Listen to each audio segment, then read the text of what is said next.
I've been hearing a little bit of chatter in the internet about voting versus protest, politics and participation versus civil disobedience and direct action.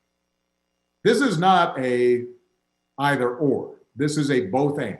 To bring about real change, we both have to highlight a problem and make people in power uncomfortable, but we also have to translate that into practical solutions and laws that can be implemented and we can monitor and make sure we're following up on. I've heard some people say that you have a pandemic, then you have these protests. This reminds people of the 60s and the chaos and the discord and distrust throughout the country.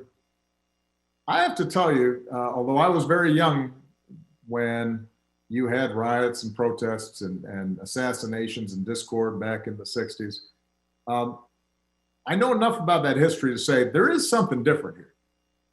You look at those protests, and that was a far more representative cross-section of America out on the streets, peacefully protesting, and who felt moved to do something because of the injustices that they had seen. That didn't exist back in the 1960s, that kind of broad coalition. The fact that recent surveys have showed that despite some protests having then been marred by the actions of some, a tiny minority that engaged in violence, that despite, as usual, that got a lot of attention, a lot of focus, despite all that, a majority of Americans still think those protests were justified. That wouldn't have existed 30, 40, 50 years ago.